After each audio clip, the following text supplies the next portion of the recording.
I've always been the kind of guy who notices things, small things, the kind most people overlook. Like the way the fluorescent lights in the teacher's lounge at Lincoln High flicker just enough to make your eyes ache after an hour, or how the linoleum floors in the hallways squeak under my sneakers when I'm late for class. I notice the way people shift their weight when they're lying, too. Maybe that's why I couldn't shake the feeling that something was wrong with my life, even when everything looked perfect on the outside. My name's Ethan Carter, and I teach history at Lincoln High in a small town called Willow Creek, Ohio. I'm 29, engaged to a woman I thought I'd spend my life with, and I've got a best friend who's been by my side since we were kids. But lately, my gut's been whispering to me, and it's not saying anything good. It started about 4 months ago, around the time the school year kicked into high gear. I'd been dating Sarah Bennett for 2 years. She teaches English at Lincoln, and we met during a staff meeting when she spilled coffee on my lesson plans. She laughed, I laughed, and by the end of the week, we were grabbing drinks at the Rusty Nail, the only bar in town that doesn't smell like regret. Sarah's the kind of woman who lights up a room without trying, blonde hair that catches the sun just right, a laugh that makes you feel like you're in on the joke, and a way of making everyone around her feel seen. I proposed to her last summer on the pier at Lake Willow, and she said yes before I even finished the question. We were supposed to get married in July, right after the school year ended. Everyone said we were the perfect couple, the kind of story you'd tell at a high school reunion to make people jealous. But perfection, I've learned, is just a mask for something uglier underneath. The first whisper came in September, during a faculty meeting. I was sitting at the back, doodling in my notebook while our principal, James Whitaker, droned on about standardized testing. Sarah was across the room, her chair angled toward James in a way that felt too intentional. She was laughing at something he'd said, her hand brushing his arm for just a second too long. James is 42, divorced, with a jawline that looks like it was carved by a sculptor who hated subtlety. He's the kind of guy who wears cologne that announces his presence before he even walks into a room. I'd never liked him much. He's too polished, too confident, the kind of man who knows he's in charge and enjoys it a little too much. But Sarah? She'd always said he was professional and dedicated. That day, though, her laugh felt different. It wasn't the laugh she gave me when we were alone, the one that felt like a secret between us. This was something else, something performative, something meant for him. I told myself I was overthinking it. I had a lot on my plate, lesson plans, grading papers, planning a wedding that Sarah's parents insisted had to be memorable. Her dad, Robert Bennett, owns half the real estate in Willow Creek, and her mom, Linda, is the kind of woman who throws charity galas just to remind everyone she's better than them. They'd been clear from the start, I was marrying into their family, and I needed to step up. That meant a big wedding, a country club venue, a guest list that included every influential person in town. My parents, a retired mechanic and a part-time librarian, couldn't afford to chip in much, so I was working extra hours tutoring to cover my half. I was exhausted, stretched thin between teaching, wedding planning, and trying to keep Sarah happy. Maybe that's why I ignored the whisper at first. I didn't have the energy to listen. But the whispers kept coming. Sarah started staying late at school, saying she was working on a new curriculum project with James. She'd come home smelling like his cologne, her excuses piling up like leaves in autumn. We were just brainstorming, she'd say, or James needed help with the budget proposal. I'd nod, forcing a smile, but my gut twisted every time. Then there were the texts. Her phone would buzz late at night, and she'd snatch it up before I could see the screen. Just a colleague, she'd mutter, her voice too quick, too sharp. I'd known Sarah long enough to recognize when she was hiding something, but I didn't want to believe it. I loved her. I trusted her. And I trusted my best friend, Mike Donovan, to tell me if something was off. Mike and I go way back, middle school, to be exact. We were the scrawny kids who bonded over comic books and a shared hatred of gym class. He's a math teacher at Lincoln now, and he's been my rock through everything, my parents' divorce, my first heartbreak, even the stress of proposing to Sarah. He was supposed to be my best man, the guy who'd stand beside me on the happiest day of my life. So when I started noticing the way Sarah and James acted around each other, I turned to Mike for advice. "You're being paranoid," he'd say, clapping me on the shoulder. "Sarah loves you. James is just her boss. You're stressed, man. Focus on the wedding." I wanted to believe him. I needed to believe him. But my gut wouldn't shut up. The real trouble started a week before prom. Prom at Lincoln High is a big deal. Small towns like Willow Creek don't have much to celebrate, so the annual dance becomes the event of the year. Sarah had been nominated for Teacher of the Year, an award they'd announced during the prom ceremony, and she was ecstatic. She'd spent weeks planning her speech, picking out a dress, even dragging me to the mall to find a tie that matched her sapphire gown. I was proud of her, or at least I tried to be. But that whisper in my gut had turned into a scream, and it was getting harder to ignore. It was a Tuesday night, and I was grading papers in the living room of the small apartment Sarah and I shared. She'd said she was staying late at school to finish decorating the gym for prom, but she'd been gone for hours, and it was almost 11 p.m. My phone buzzed with a text from an unknown number. I opened it, expecting spam, but instead, there was a photo, a grainy image of Sarah and James in the teacher's lounge, their lips locked, his hands on her waist. My stomach dropped. For a moment, I couldn't breathe. I stared at the photo, my hands shaking, trying to convince myself it was fake, a prank, anything but the truth. But deep down, I knew. My gut had been right all along. I didn't confront her that night. I couldn't. She came home around midnight, her hair slightly messy, her cheeks flushed. "The decorations took longer than I thought," she said, avoiding my eyes as she kicked off her shoes. I nodded, my throat tight, and pretended to focus on my grading. But inside, I was burning. I needed proof, something undeniable, something I could hold onto so I'd never doubt myself again. And I knew exactly where to get it. I didn't sleep that night after seeing the photo.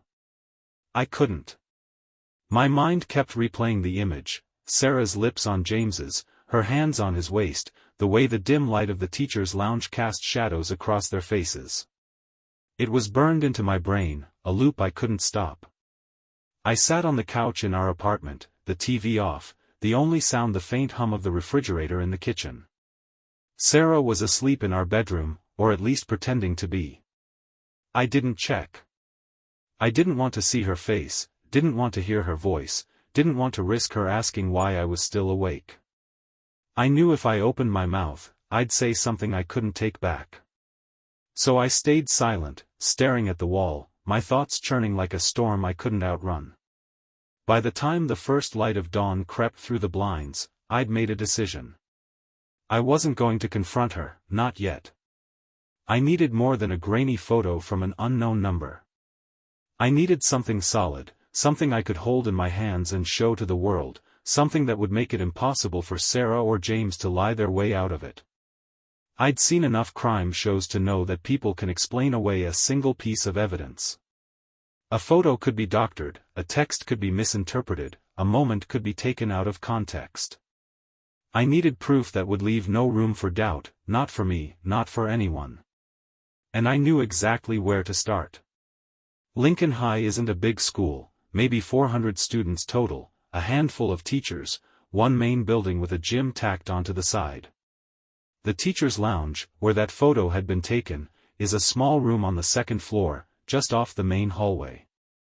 It's where we go to grade papers, eat lunch, or hide from the chaos of teenagers for a few minutes. It's also where Sarah and James had been spending a lot of time lately, always under the guise of curriculum planning. I'd never thought much of it before, but now every memory felt tainted. Every time I'd walked in and seen them sitting close, every time I'd heard her laugh at one of his stupid jokes, every time he'd looked at her a little too long, it all came rushing back, and I felt like a fool for not seeing it sooner. I had a spare period that morning, right after my first class. I teach sophomore history, and the kids were working on a group project about the Civil War, so I left them with a worksheet and slipped out. My hands were clammy as I walked down the hall toward the teacher's lounge. I'd brought a small device with me, a cheap nanny cam I'd bought a year ago when I thought someone was stealing my lunch from the fridge. It was tiny, about the size of a golf ball, with a little lens and a battery that could record for 12 hours. I'd never used it for anything serious before, but now it felt like a lifeline. I didn't know if Sarah and James would even be in the lounge that day, but I had to try. I had to know. The lounge was empty when I got there, which was a relief. The last thing I needed was someone walking in while I was setting up. The room smelled like burnt coffee and stale donuts, the usual mess of papers and mugs scattered across the table. There's a bookshelf in the corner, mostly filled with outdated textbooks and a few wilted plants no one bothers to water. I figured it was the perfect spot, high enough to get a good angle, hidden enough that no one would notice. I tucked the camera behind a dusty copy of To Kill a Mockingbird, adjusted the lens to face the room, and pressed the record button. My heart was pounding so hard I thought it might burst, but I forced myself to stay calm. I couldn't afford to look suspicious. I spent the rest of the day in a fog, going through the motions of teaching. My students probably noticed I was distracted. I kept losing my place during lectures, staring out the window instead of checking their work, but no one said anything. I couldn't focus. All I could think about was that camera, what it might capture, what I might see when I played the footage back. Part of me hoped I was wrong, that I'd watch the recording and find nothing, that Sarah and James would just sit there grading papers or talking about lesson plans. But another part of me, the part that had been whispering for months, knew better. After the final bell, I waited until the hallways cleared out before heading back to the lounge. Most of the teachers had already left for the day, off to coach sports or run errands or grade papers at home. I'd told Sarah I had a meeting with a parent, a lie that came too easily. She'd nodded, barely looking up from her laptop, and said she'd see me at home. I wondered if she was planning to meet James while I was busy. The thought made my stomach twist, but I pushed it down. I needed to stay focused. The lounge was empty again when I got there, the air heavy with the same burnt coffee smell. I retrieved the camera, my hands shaking as I pulled it from the shelf. I didn't dare watch the footage at school. What if someone walked in? What if Sarah or James saw me? I shoved the camera into my bag and headed to my car, my mind racing. I drove to a quiet spot near Lake Willow, the same place I'd proposed to Sarah, and parked under a cluster of trees where no one would see me. The irony wasn't lost on me. Here I was, in the place where I'd asked her to marry me, about to watch a video that might destroy everything we'd built. I plugged the camera into my laptop and opened the footage. The first hour was nothing, just teachers coming in and out, grabbing coffee, chatting about the weather. I fast-forwarded, my heart sinking with every uneventful minute. Maybe I'd been wrong. Maybe the photo was a fluke. But then, at the 2-hour mark, the door opened, and Sarah walked in. She was wearing the blue dress I'd always liked, the one that made her eyes look like the ocean. A few seconds later, James followed. He closed the door behind him, and I saw him lock it. My chest tightened. They didn't sit down to grade papers. They didn't talk about lesson plans. Instead, James pulled her close, his hands on her hips, and kissed her like he'd done it 1,000 times before. She kissed him back, her arms wrapping around his neck, her body pressed against his. They were whispering something, but the audio was too faint to make out.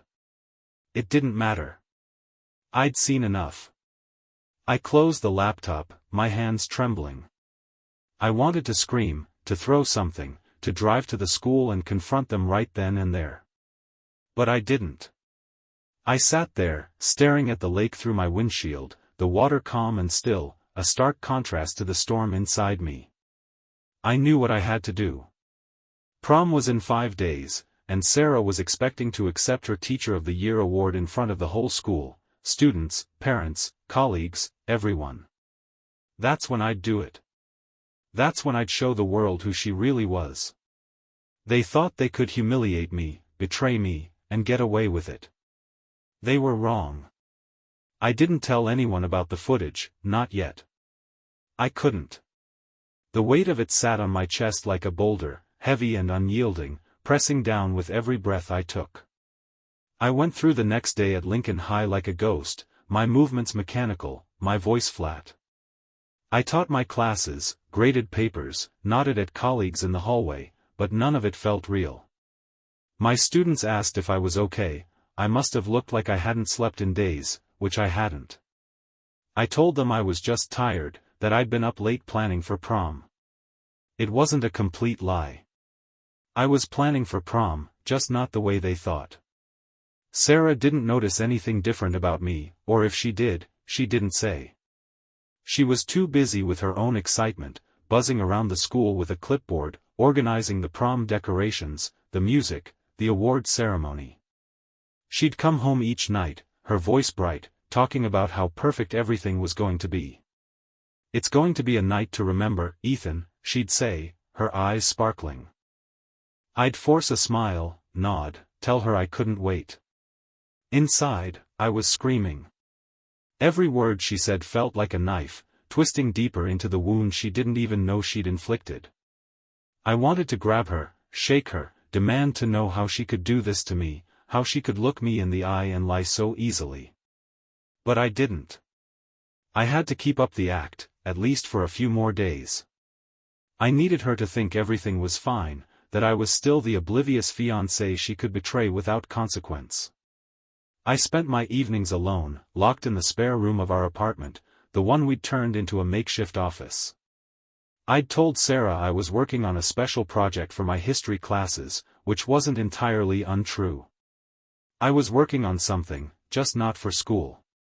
I watched the footage from the teacher's lounge over and over, each viewing fueling the fire in my chest.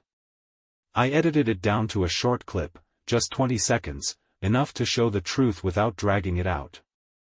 I made sure the timestamp was visible in the corner, the date and time clear as day. There'd be no way for Sarah or James to deny it, no way for them to claim it was a misunderstanding. I transferred the clip to a flash drive, labeled it "Prom Surprise," and tucked it into my jacket pocket. I'd need it soon. I also started planning the logistics. Prom was being held in the school gym, transformed with string lights, balloons, and a makeshift stage for the award ceremony. Lincoln High always made a big deal out of the Teacher of the Year award. It was a tradition, a way to honor the faculty in front of the whole town. The principal, James, of course, would give a speech, then Sarah would accept her plaque, say a few words, bask in the applause. The gym had a projector system, usually used for showing slideshows of the seniors' memories. I'd helped set it up last year, so I knew how it worked.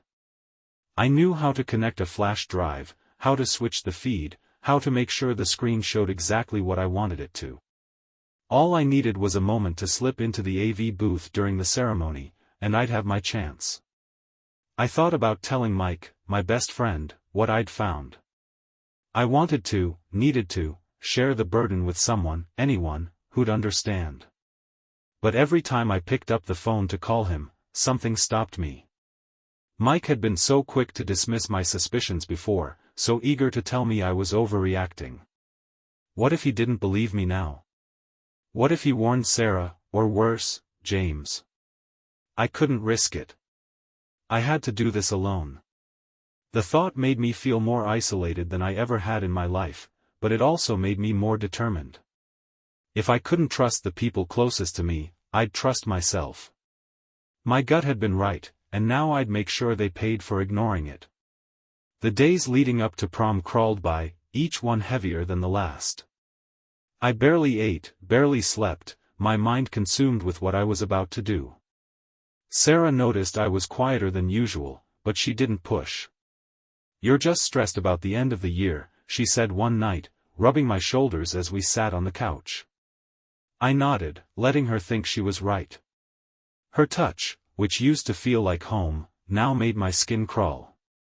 I kept up the act, though, smiling when she talked about the wedding, agreeing to her plans for the honeymoon, pretending I was still the man who loved her. It was exhausting, but necessary. I couldn't let her suspect anything, not until the moment was right. By the time prom night arrived, I felt like a coiled spring, ready to snap. I stood in front of the mirror in our bedroom, adjusting my tie, the same sapphire blue Sarah had picked to match her dress. She was in the bathroom, putting on her makeup, humming to herself like nothing was wrong. I looked at my reflection and barely recognized the man staring back. My eyes were hollow, my jaw tight, my hands trembling as I smoothed my shirt. I slipped the flash drive into my pocket, patted it to make sure it was there, and took a deep breath. Tonight was the night. Tonight, I'd show them all. Prom night felt like a dream I couldn't wake up from. The gym at Lincoln High was unrecognizable, string lights draped across the ceiling, balloons in the school colors of red and white floating everywhere, a dance floor packed with students in glittering dresses and ill-fitting tuxedos. The air smelled like cheap perfume and hairspray, the music loud enough to make your teeth vibrate. I stood near the entrance, a plastic smile plastered on my face, greeting parents and colleagues as they arrived. Everyone was in high spirits, laughing, taking photos, talking about how beautiful the gym looked. I nodded along, said the right things, played the part of the proud fiancé and dedicated teacher. But inside, I was a mess of nerves and rage, counting down the minutes until I could set my plan in motion. Sarah was the center of attention, as always. She floated through the crowd in her sapphire gown, her blonde hair swept up in an elegant twist, a silver necklace catching the light. She looked like a princess, and everyone treated her like one. Parents congratulated her on the Teacher of the Year nomination, students begged her for selfies, colleagues praised her for pulling off such a perfect prom. I watched her from across the room, my stomach churning. She was so good at pretending, so good at making everyone believe she was the person she claimed to be. I used to believe it too. Now, all I could see was the woman who'd kissed James Whittaker behind my back, who'd lied to my face, who'd made a fool of me while I was busy loving her. I spotted Mike near the punch table, talking to a group of senior boys. He looked relaxed, his tie already loosened, a grin on his face as he handed out cups of soda. I thought about going over, making small talk, acting like everything was normal. But I couldn't bring myself to do it. Every time I looked at him, I remembered how he'd brushed off my concerns, how he'd told me I was paranoid. I wondered if he knew more than he'd let on, if he'd been covering for Sarah and James all along. The thought made my chest tighten, but I pushed it aside. I couldn't deal with that now. I had to stay focused. The award ceremony was scheduled for 9 p.m., right after the opening dance. James would give a speech, introduce Sarah, hand her the plaque. That's when I'd make my move.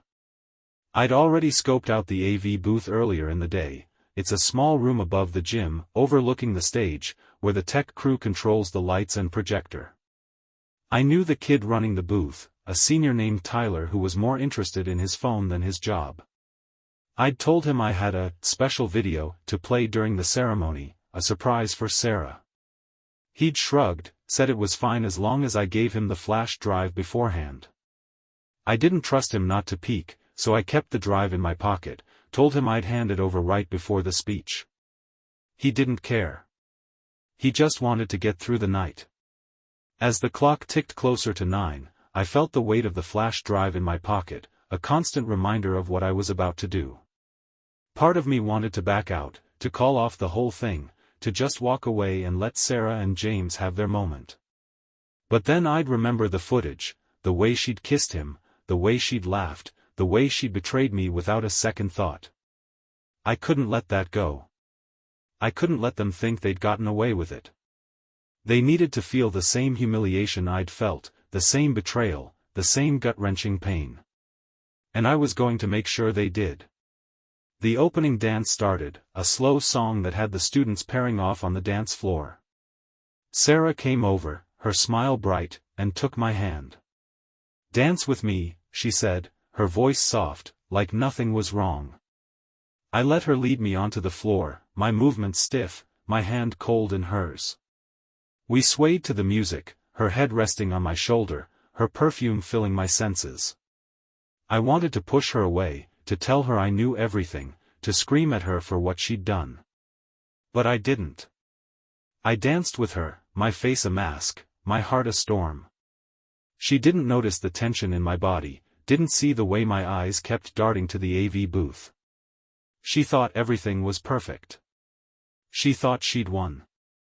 When the song ended, she kissed my cheek, whispered that she'd see me after the ceremony, and disappeared into the crowd to mingle. I watched her go, my jaw tight, my fists clenched at my sides. The ceremony was about to start. I slipped through the gym, weaving between students and parents, and climbed the stairs to the AV booth. Tyler was there, scrolling on his phone, barely looking up as I walked in. "You got the video?" he asked, his voice bored. I nodded, pulled the flash drive from my pocket, and handed it to him. "Play it right after James introduces Sarah," I said, my voice steady despite the chaos inside me. Tyler shrugged, plugged the drive into the system, and went back to his phone. I stood there, my heart pounding, waiting for the moment I'd been planning for days. The gym was buzzing with anticipation as the award ceremony began. I stood in the AV booth, looking down at the stage through the small window, my hands gripping the edge of the table so hard my knuckles turned white. James Whittaker took the stage, his suit crisp, his smile wide, the picture of a perfect principal. The crowd quieted down, students and parents turning their attention to him, their faces lit with excitement. Sarah was waiting off stage, her sapphire gown shimmering under the lights, her posture confident, like she'd already won. She had no idea what was coming. Neither did James. Neither did anyone. James started his speech, his voice booming through the gym speakers. He talked about the school year, the achievements of the students, the dedication of the faculty. I barely heard the words. My mind was elsewhere, replaying the footage I'd watched 100 times, the footage that was about to play on the massive projector screen behind him. I thought about the months of whispers, the signs I'd ignored, the lies I'd swallowed because I didn't want to believe the truth. I thought about how Sarah had looked at me that morning, her smile so genuine, her voice so sweet, as she talked about how excited she was for tonight. I thought about how James had clapped me on the shoulder in the hallway earlier, telling me I was lucky to have a woman like Sarah. The memory made my stomach turn. Tyler, the tech kid, glanced at me, his expression still bored.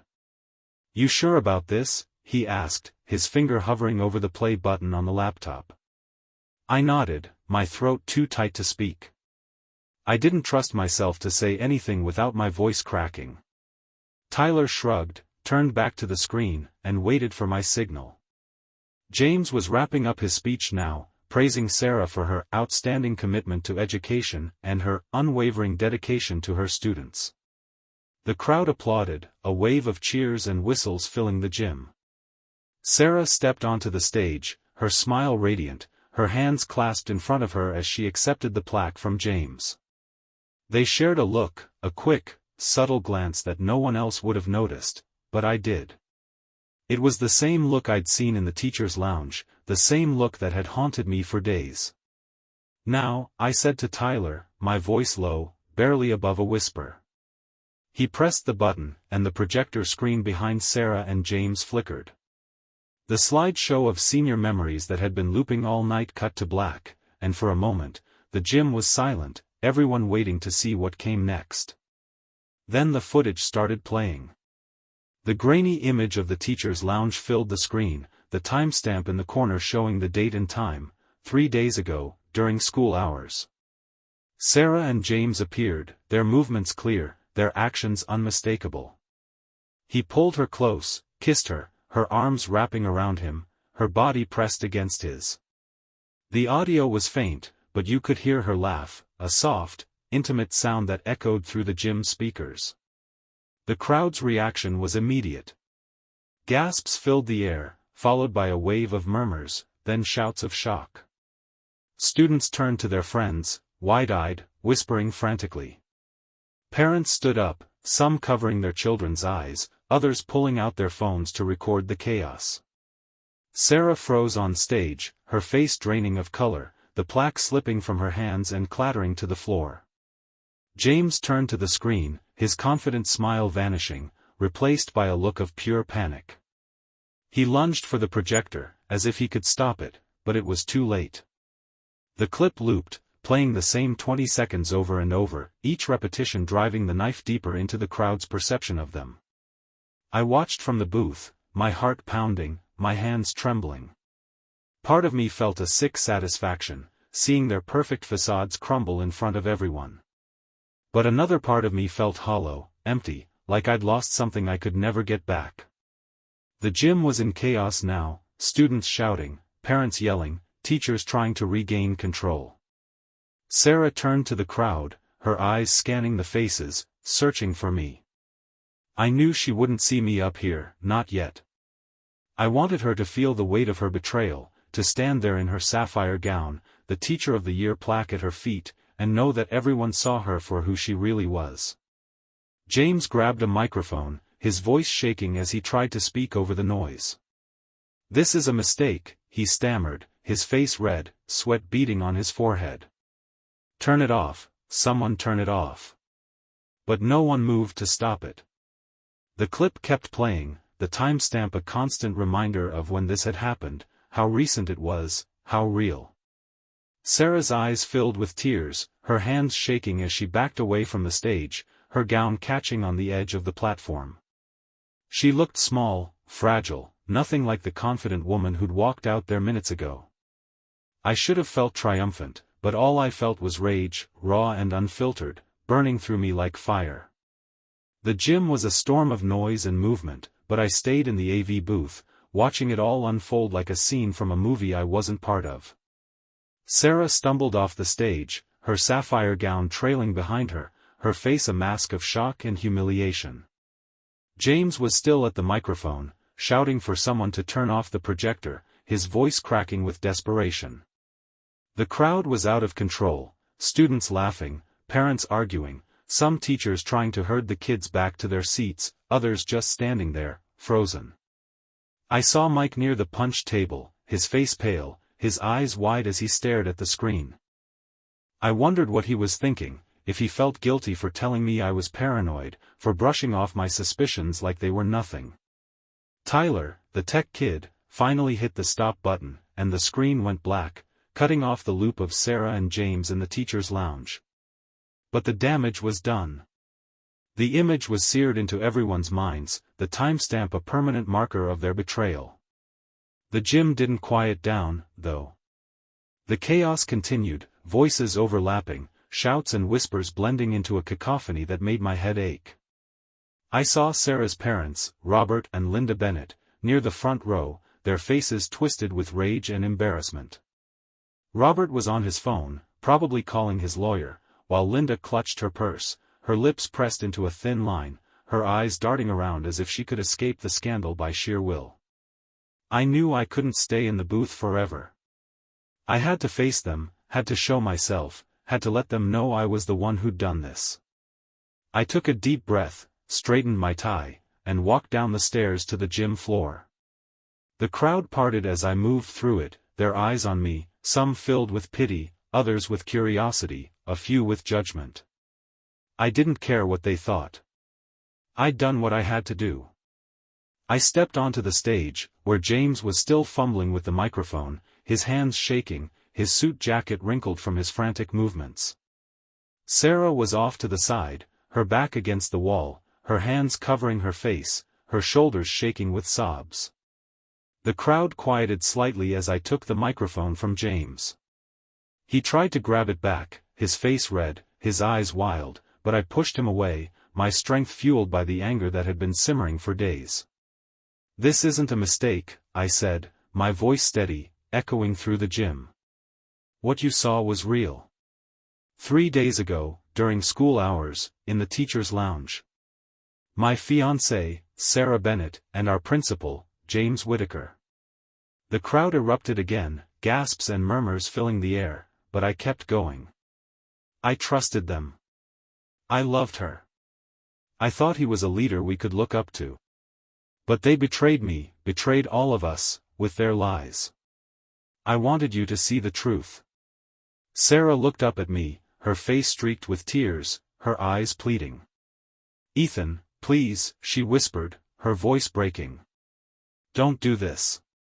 Not here, not like this. I ignored her. I didn't care about her tears, didn't care about her pleas.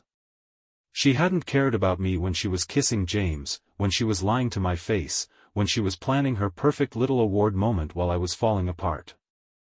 I turned back to the crowd, my grip on the microphone tight, my voice cold. There's no award tonight.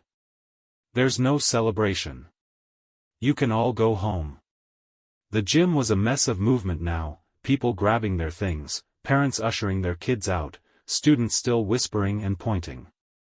I saw Mike heading toward me, his face a mix of shock and guilt, but I turned away. I didn't want to hear his excuses, didn't want to hear anything from anyone. I stepped off the stage, ignoring Sarah's cries, ignoring James's shouts, ignoring the chaos I'd created. I walked out of the gym, the cool night air hitting me like a slap as I pushed through the double doors. My car was parked in the lot, and I got in, my hands shaking as I gripped the steering wheel. I didn't drive away, not yet. I just sat there, staring at the school, the place where I'd built my life, the place where it had all come crashing down. I knew this wasn't over. Sarah and James would try to explain, to spin the story, to save their reputations. Her parents would probably come after me, demanding I take responsibility for the scandal, as if I was the one who'd done something wrong. I didn't care. I had the footage, the proof, the truth.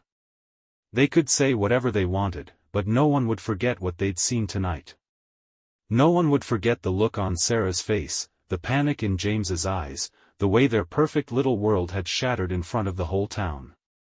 I drove home after leaving the gym, the streets of Willow Creek quiet and dark, the only sound the hum of my car's engine. My hands were still shaking, my heart still pounding, but the rage that had fueled me through the night was starting to fade, replaced by a hollow emptiness I couldn't shake. I'd done what I set out to do, I'd exposed Sarah and James, shown the world who they really were, but it didn't feel like a victory. It felt like I'd lost everything, like I'd burned my life to the ground and had nothing left to show for it. I pulled into the parking lot of our apartment, the place I'd shared with Sarah for 2 years, and sat there for a long time, staring at the building, wondering how I'd ever thought this could be my home. Sarah didn't come back that night. I didn't expect her to. She was probably at her parents' house, crying to them about how I'd ruined her life, how I'd humiliated her in front of everyone. I could imagine Robert and Linda Bennett sitting in their pristine living room, plotting their next move, figuring out how to spin the story to save their precious daughter's reputation. I didn't care. Let them try.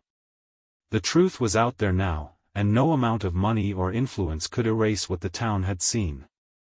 I went inside, the apartment silent, the air heavy with the absence of her. Her things were still everywhere, her books on the shelf, her coffee mug on the counter, her perfume lingering in the bedroom. I wanted to pack it all up, throw it out, erase her from my life, but I didn't have the energy. I sat on the couch, the same spot where I'd watched the footage that first night, and stared at the wall, my mind numb. The next morning, my phone wouldn't stop buzzing. Texts, calls, voicemails, everyone in Willow Creek seemed to have something to say about what had happened at prom. Some were supportive, friends and colleagues telling me they were sorry, that I didn't deserve what Sarah and James had done. Others were angry, accusing me of being cruel, of airing dirty laundry in public, of ruining a night that was supposed to be for the students. I didn't respond to any of them. I didn't have the words. I saw a message from Mike, a long paragraph about how he was sorry, how he should have listened to me, how he had no idea things were that bad. I didn't reply to him either. I didn't want his apologies. I didn't want anyone's pity. I just wanted to be left alone. By Monday, the school was a battlefield. I didn't go in, I'd called in sick, unable to face the whispers, the stares, the inevitable questions. But I heard about it from a colleague who texted me. Sarah and James had both been suspended pending an investigation, the school board scrambling to address the scandal. Parents were furious, demanding answers, threatening to pull their kids from Lincoln High. Students were spreading the video online, the clip I'd played at prom now circulating on social media, racking up views and comments. I didn't look at it. I couldn't. I didn't want to see Sarah's face, didn't want to hear her laugh, didn't want to relive the moment that had broken me. I knew I'd have to face her eventually, and that moment came sooner than I expected. Tuesday morning, there was a knock at the door, loud and insistent. I opened it to find Sarah standing there, her eyes red, her hair a mess, her face pale. She looked like she hadn't slept in days, which made two of us. Behind her were her parents, Robert and Linda, their expressions cold, their postures rigid. "We need to talk," Robert said, his voice sharp, like he was addressing a business rival instead of the man his daughter had betrayed. I stepped aside, letting them in, my own expression blank. I didn't have the energy to fight, not yet. Sarah sat on the couch, her hands twisting in her lap, her eyes fixed on the floor. Robert and Linda stood behind her, their arms crossed, their faces hard. "You've caused a lot of damage, Ethan," Robert started, his tone clipped. "That stunt at prom, it's ruined Sarah's career, James's career, the school's reputation. We've had to cancel the wedding, obviously, and we're out thousands of dollars for the deposits. We expect you to cover half of that, at least." I stared at him, my mind struggling to process his words. They expected me to pay them, after what Sarah had done. After she'd cheated on me, lied to me, humiliated me? "You're joking," I said, my voice flat, my hands clenched at my sides. "Your daughter cheated on me with James Whittaker. She's the reason the wedding's off, the reason prom turned into a circus. And you think I owe you money?" Linda's eyes narrowed, her lips pursing. "You didn't have to make it public," she snapped. "You could have handled this privately, like adults. Instead, you humiliated us in front of the whole town. Do you have any idea what this has done to our family's reputation?" I laughed, a bitter, hollow sound that echoed in the quiet apartment. "Your reputation? What about mine? What about the fact that I trusted her, loved her, and she threw it all away for a fling with her boss?" Sarah finally looked up, her eyes filled with tears. "Ethan, I'm sorry," she whispered, her voice trembling. "I didn't mean for it to happen. It just did. I was going to end it, I swear. I love you." I shook my head, my chest tight, my anger flaring. "You don't get to say that," I said, my voice low, controlled. "You don't get to stand there and tell me you love me after what you did. You made your choice, Sarah. Now you live with it." Robert and Linda didn't back down, but I could see the cracks in their resolve.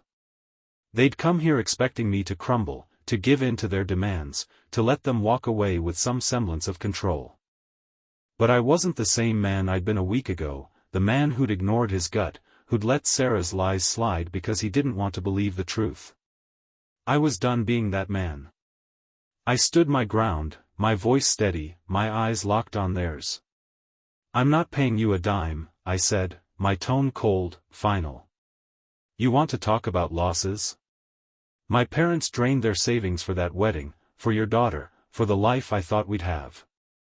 I lost my best friend, my fiancé, my trust in the people I thought cared about me. You don't get to come here and demand anything from me." Sarah's sobs grew louder, her hands covering her face, but I didn't look at her. I couldn't. If I did, I might have felt something, pity, regret, the ghost of the love I'd once had for her, and I couldn't afford that. Not now. Robert took a step forward, his face red, his voice rising. "You think you can just walk away from this? We'll sue you, Ethan. We'll take you to court, drag your name through the mud. I have connections in this town, people who owe me favors. You'll regret this. I didn't flinch. I'd expected this, expected them to throw their weight around, to use their money and influence to try to intimidate me. But I had something they didn't, the truth, captured on video, time-stamped and undeniable. Go ahead, I said, my voice still calm, my hands steady at my sides. Sue me. Take me to court. But you'll have to explain that footage to a judge, to the public, to everyone who's already seen it online. You think your connections will save you? They won't. Not when the whole town knows what Sarah and James did. Not when the video's already gone viral. Robert's face darkened, his jaw tight, but he didn't say anything. He knew I was right. They could threaten all they wanted, but the evidence was on my side. The court of public opinion had already judged them, and no amount of money could change that. Linda tried a different approach, her voice softer, her eyes pleading.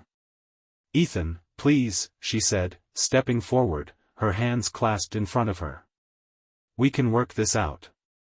We can come to an agreement, something that benefits all of us. Sarah made a mistake, yes, but she's sorry. She loves you. Can't we just move past this? I shook my head, my anger flaring again, but I kept it in check. There's no moving past this, I said, my voice low, controlled. She didn't just make a mistake. She chose to betray me, to lie to me, to humiliate me. And you expect me to forgive her? To pretend it didn't happen? I can't do that. I won't. Sarah stood up, her face streaked with tears, her hands trembling as she reached for me. Ethan, I'm begging you, she said, her voice breaking.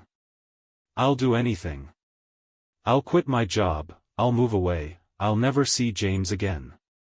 Just give me a chance to make this right.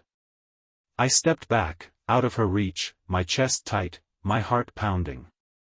You had your chance, I said, my voice cold, final. You had 2 years to be honest with me, to love me the way I loved you. You chose him. Now you live with that choice. I turned to Robert and Linda, my eyes hard. Get out. All of you. And don't come back. They left without another word, Sarah's sobs echoing in the hallway as they walked away. I closed the door behind them, the sound of the lock clicking into place, a small, final sound in the silence of the apartment. I stood there for a long time, my back against the door, my mind racing with everything that had happened, everything I'd lost.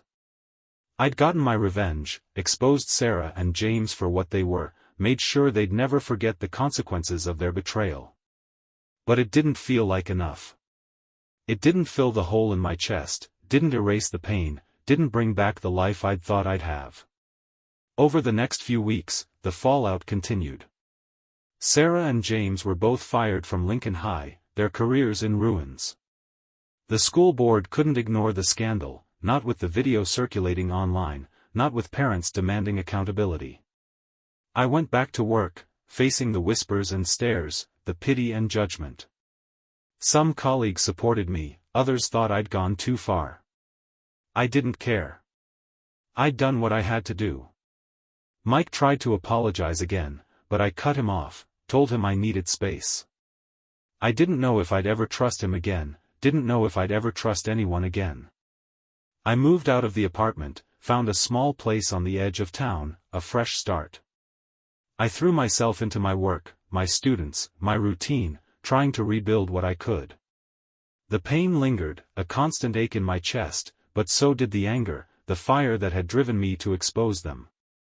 I kept a copy of the footage, just in case anyone tried to come after me, but I didn't watch it again. I didn't need to. I'd never forget what they'd done, and neither would Willow Creek. They'd humiliated me, betrayed me, thought they could get away with it. I made sure they didn't. And that, at least, was something I could hold on to.